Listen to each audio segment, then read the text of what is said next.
Assalamualaikum warahmatullahi wabarakatuh. Perkenalkan, nama saya Agustina Syam dengan NIM 21040450115. Saya dari kelas BK1B, Program Studi Bimbingan dan Konseling Fakultas Ilmu Pendidikan Universitas Negeri Makassar. Baik, pada kesempatan kali ini saya akan menjelaskan materi mengenai individu dan aspek perkembangannya.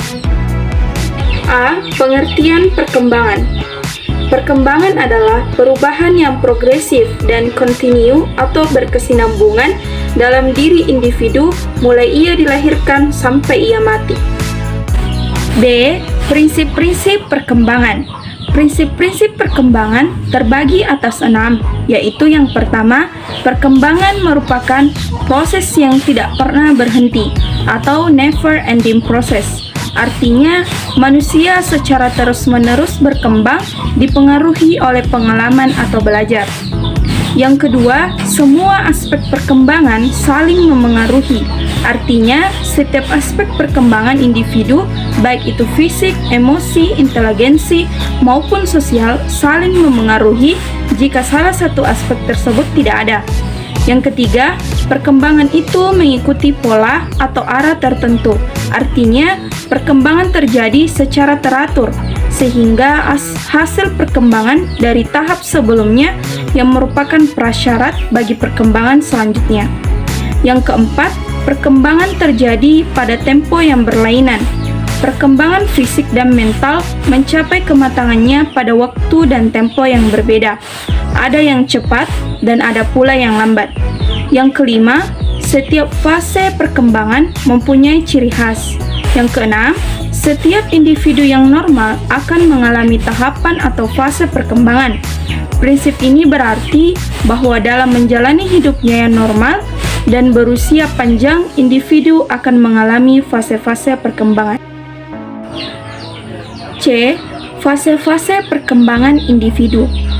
Pendapat para ahli mengenai periodisasi yang bermacam-macam digolongkan menjadi 3 bagian, yaitu yang pertama, periodisasi yang berdasar pada biologis. Periodisasi atau pembagian masa-masa perkembangan ini didasarkan kepada keadaan atau proses biologis tertentu.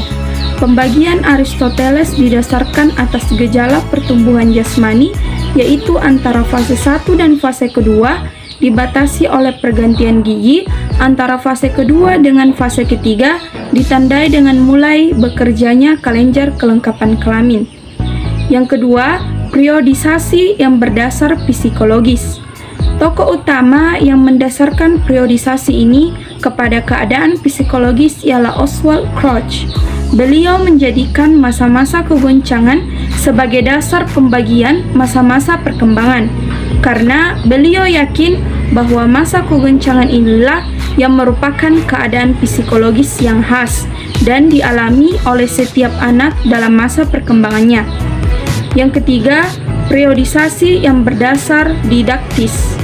Pembagian masa-masa perkembangan sekarang ini seperti yang dikemukakan oleh Harvey A. Tilker, PhD dalam Development Psychology The Day tahun 1975 dan Elizabeth B. Horlet dalam Development Psychology tahun 1980, tampak sudah lengkap mencakup sepanjang hidup manusia, sesuai dengan hakikat perkembangan manusia yang berlangsung sejak konsepsi sampai mati.